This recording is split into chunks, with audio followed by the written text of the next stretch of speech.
சிவகார்த்திகேயன் வேணாம், தனுஷு வேணாம், சிம்பு வேணாம், நம்ம தனிக்காட்டு ராஜாவாக ஜெயிப்போம்னு அவர் வந்துட்டு இருக்காரு. பட்டால் பிட்டால்னு அடித்து பாத்திரங்களை உருட்டி ஏதோ ஒன்று ஒரு புது மாதிரியான ஒரு இசையை கொடுத்தோன்னு மொத்த கூட்டமும் அதுதான் இசைன்னு நம்புதில்லை. ஒரு அசிஸ்டன்ட் டைரக்டருக்காகலாம் இப்படி ஒரு வேலையை எந்த டைரக்டரும் செய்ய மாட்டார். ஒருவரை பற்றி நெகட்டிவாக செய்திகள் போகும்போது தான் ஒரு அட்ராக்ஷன் அவங்க மேலே வருது. இந்த டைவர்ஸ் அவங்க பண்ணாமல் இருந்தால் நல்லாயிருக்கும். ஜெம் சினிமாஸ் நேயர்களுக்கு வணக்கம். நான் உங்கள் விஜய் ஸ்ரீஜா. இன்னைக்கு நம்ம கூட வலைப்பை சந்தனன் சார் இருக்காரு. இவர்கிட்ட சினிமா சம்மந்தப்பட்ட கேள்விகளை கேட்கலாம் வாங்க. வணக்கம் சார். வணக்கம். ஓகே சார், நம்ம லாஸ்ட் டைம் பேசியிருந்தோம் அஜித்தும் தனுஷும் கூட்டணியில் தனுஷ் சாரோட டைரக்ஷனில் அஜித் சார் நடிக்க போகிறாரு அப்படின்னு சொல்லிட்டு இப்போ அதை கன்ஃபார்மும் பண்ணியிருக்காங்க அந்த ப்ரொடியூசரு. அந்த கதை ரஜினி சாருக்கு எழுதின கதை அது எப்படி இருக்கும் அப்படின்னு அதை தான் இப்போ அஜித் சார் பண்ண போகிறாரு அப்படின்னு சொல்லியிருக்காங்க. அந்த கதையோட பேக்ரவுண்ட் எப்படி இருக்கும் சார்? முதல்ல இந்த தனுஷ் அஜித் காம்பினேஷன் பற்றி பேசுனது நாங்கள் தான். அப்போ பல பேர் இது சும்மா ஏதோ இஷ்டத்துக்கு அடிச்சு விட்றாங்க அப்படின்னு சொல்லிட்டு இருந்தாங்க. இப்போ அந்த தயாரிப்பாளர் ரொம்ப ஆரம்ப கட்டத்தில் இருக்க இந்த பேச்சுவார்த்தைன்னு சொன்ன பிறகு ஆஹா நிஜமாகவே நடந்துகிட்டு இருக்கு போல இருக்குங்கிறது இப்போ தான் அவங்களுக்கு தெரிஞ்சிருக்கு. சரி, அதை இந்த இடத்துல நம்ம பதிவு பண்ணிப்போம். அப்புறம் இந்த படம் ஒரு படு கமர்ஷியலான படமாக இருக்குங்கிறது தான் ரஜினிக்காக பண்ணப்பட்ட கதைங்கிற தகவல் வெளியில் வந்தது. ஆக்சுவலாக ரஜினிக்காக பண்ணப்பட்ட கதை தான் அது.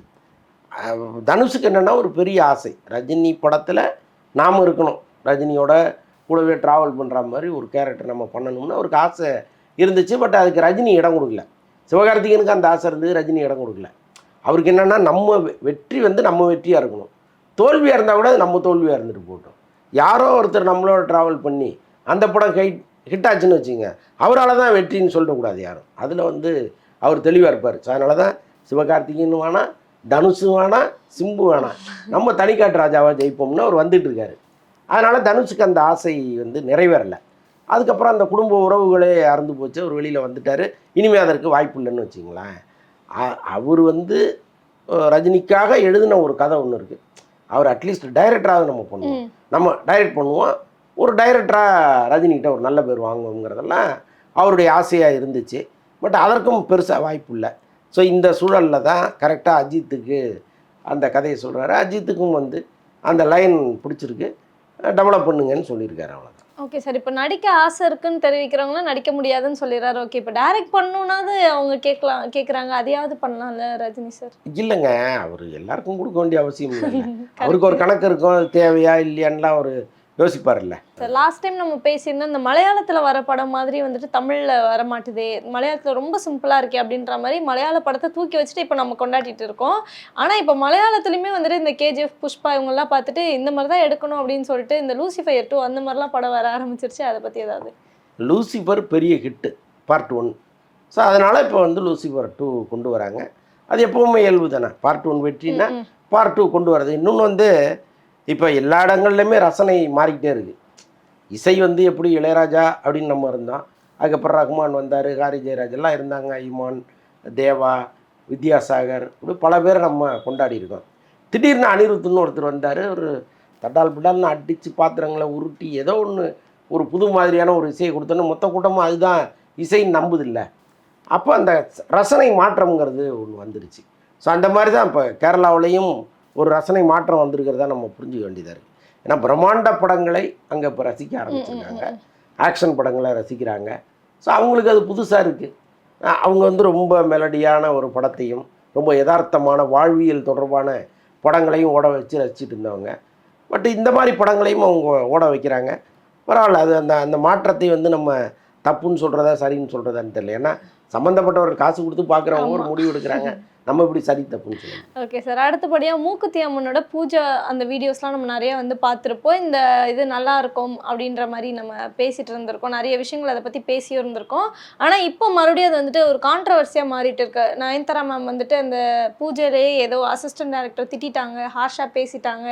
அதனால ப்ரொடியூசர் இவங்களை ரிப்ளேஸ் பண்ணிடலாம், தமன்னா மேமை நம்ம நடிக்க வச்சிடலாம் அப்படின்ற மாதிரிலாம் நிறைய நியூஸ் பரவிட்டு இருந்துச்சு.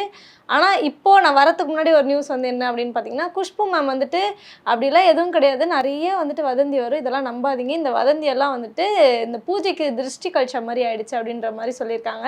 நயன்தாரா தான் நடிப்பாங்க. நயன்தாரா அவங்க இப்போ அவங்களோட இது லைஃப்பில் ப்ரூவும் பண்ணிட்டாங்க, அவங்க ஒரு ஆக்ட்ரஸ் அப்படின்றத ப்ரூவ் பண்ணிட்டாங்க அப்படின்றத வந்துட்டு சொல்லியிருக்காங்க. இதை பற்றி ஏதாவது?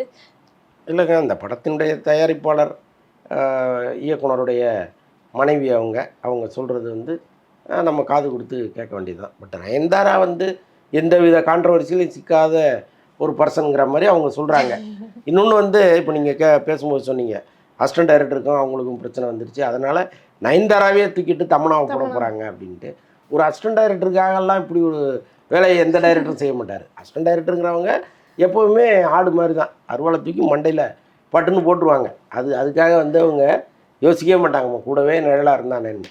ஸோ அதனால் அந்த கருத்துலேயும் நமக்கு உடன்பாடு இல்லை. ஆனால் இப்படி ஒரு சம்பவம் நடக்கலைன்னு அவங்க சொல்கிறது தான் நமக்கு ரொம்ப காமெடியாக இருக்குது. ஆக்சுவலாக ஒரு உதவி இயக்குனர் நயன்தாராவால் ரொம்ப அசிங்கப்படுத்தப்பட்டு அவர் படப்பிடிப்புலேருந்து வெளியில் போயிட்டார்.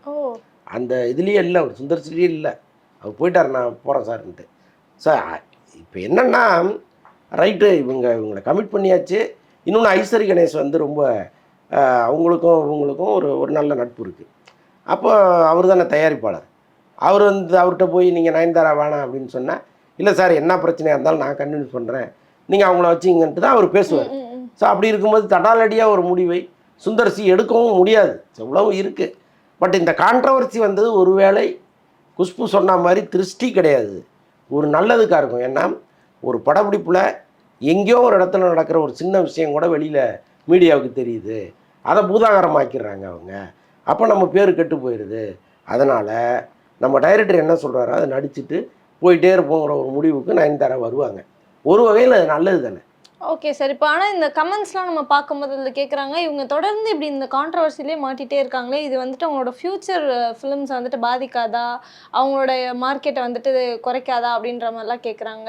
இதுக்கு ஏதாவது வாய்ப்பு இருக்கா? ஏன்னா தொடர்ந்து நயன்தாரா விக்னேஸ்வரன் பற்றி நம்ம பல விஷயங்கள் வந்து கேள்விப்பட்டுருக்கோம், அதனால நான் கேட்குறேன். நயன்தாரா வளர்ந்ததே எதிர்ப்பில் தான், இந்த மாதிரி நெகட்டிவ் கமெண்ட்ஸுகளாலையும் நெகட்டிவ் செய்திகளெல்லாம் வளர்ந்தவர் தான் நயன்தாரா. ரொம்ப நியாயமாக ரொம்ப நல்லவங்க அவங்க, அப்படி இப்படின்லாம் அவங்கள பற்றி சொல்லியெல்லாம் இந்த இடத்துக்கு அவங்க வரல. இன்னொன்று வந்து இன்றைக்கி இருக்கிற உலகத்தில் ஒருவரை பற்றி நெகட்டிவாக செய்திகள் போகும்போது தான் ஒரு அட்ராக்ஷன் அவங்க மேலே வருது. ஓ அவ்வளோ பெரிய ஆள் அவங்க, யாராக இருந்தாலும் மதிக்க மாட்டாங்களா, ஏப்பா பயங்கரமான ஆளாக இருப்பாங்க போல இருக்க அப்படின்னு அவங்க மேலே வந்து நமக்கு ஒரு ஈர்ப்பு ஒன்று வருது, பயங்கரமான ஆள் போல இருக்குது அப்படின்ட்டு. அப்படி தான் நயன்தாரா வந்து இந்த இடத்துக்கு வந்திருக்காங்க. அவங்களுக்கு இதெல்லாம் வந்து பின்னடைவாக இருக்காது, நிச்சயமாக அவங்களுக்கு அது ப்ளஸ்ஸாக தான் இருக்கும். Okay sir. ஃபைனல் கொஸ்டினாக வந்துட்டு சைந்தவியும் ஜீவியும் வந்துட்டு இந்த கோர்ட்டில் ஒரு ஹியரிங்க்கு வந்திருந்தாங்க. வந்துட்டு அது ஏதோ மறுபடியும் போகும்போது ஒரே காரில் போனாங்க, என்ன ஒரே காரில் போகிறாங்க, மறுபடியும் ஒன்று சேர்ந்துருவாங்களா அப்படின்ற மாதிரிலாம் நிறையா வந்து பேசிகிட்டு இருந்தாங்க. அதை பற்றி ஏதாவது? இல்லை, அது ரொம்ப ஆச்சரியமாக இருக்குது. ஏன்னா ஒரு விவாகரத்து அப்படிங்கும்போது ரொம்ப ஒரு பெரிய மனமுடிவுக்கு பிறகு எடுக்கிற விஷயந்தான் அது. அப்போ எல்லாத்துலேயுமே அவங்க முரண்பட்டு நிற்பாங்க. இப்போ நீதிமன்றத்துக்கு வந்து ஹையரிங்கே கரெக்டாக வரமாட்டாங்க. என்னென்னா இவர் வரும்போது அவங்க வரமாட்டாங்க, அவங்க வரும்போது இவங்க வரமாட்டாங்க, வேணும்னே ஒருத்தர் இன்னொருத்தருக்கு டார்ச்சர் கொடுத்துக்கிட்டே இருப்பாங்க.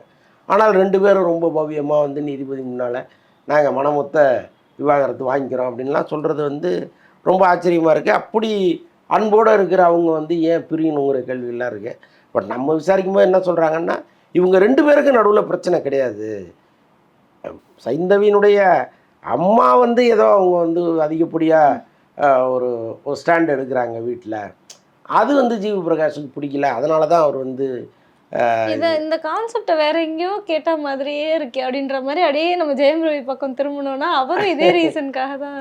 இல்லை, அங்கே இன்னும் கூட அவங்க ஆக்சுவலாக வந்து அங்கே நடந்தது வேற, பட் கிட்டத்தட்ட ஓரளவுக்கு அது ஒத்து வருதுன்னு வச்சுங்களேன். ஸோ அந்த மாதிரி தான் ஜிவி பிரகாஷ் ஒரு முடிவெடுத்தாருன்னு சொல்கிறாங்க. பட் என்ன இருந்தாலும் இந்த டைவர்ஸ் அவங்க பண்ணாமல் இருந்தால் நல்லாயிருக்கும். ஏன்னா இப்போ இவ்வளவு ஸ்கூல் படிக்கும்போது லவ் பண்ணவங்க அப்படியே பல வருடங்கள் கழித்து அது கல்யாணத்தில் முடிஞ்சுது, குழந்தை பிறந்துருச்சு, இதுக்கப்புறமும் அவங்களுக்குள்ள என்ன ஒரு மன முடிவுங்கிறது தானே கேள்வியாக இருக்குது. Okay sir. இப்போ ஒரு மெயினாக நிறைய பேருக்கு டிவோர்ஸ் ஆகும். ஆனால் வந்துட்டு ஒரு பப்ளிக் ஃபிகராக இருக்கும்போது அது எல்லாருக்கும் தெரியுது. எல்லாருமே அதை பேசுகிற பொருளாக எடுத்துக்குவாங்க. அது நார்மலாக ஆயிடுச்சு இப்போது. ஆனால் வந்துட்டு இப்போ எப்படி சொல்கிறது, ஒரு ஆக்டரோ ஆக்ட்ரஸோ வந்துட்டு டிவோர்ஸ் வாங்குறாங்க அப்படின்னா அவங்க கூட லாஸ்ட்டாக படம் நடிக்கிற ஹீரோவோ வந்துட்டு செம்மையாக அடி வாங்குறாங்க. அந்த மாதிரி தான் ஜிவி பிரகாஷ் விஷயத்தில் திவ்யா பாரதி அவங்க செம்மடி போட்டு தாக்கிட்டு இருக்காங்க. அவங்களே இன்டர்வியூவில் சொல்லிட்டாங்க, என்னையாண்டா போட்டு இது பண்ணுறீங்க அப்படின்ற மாதிரி.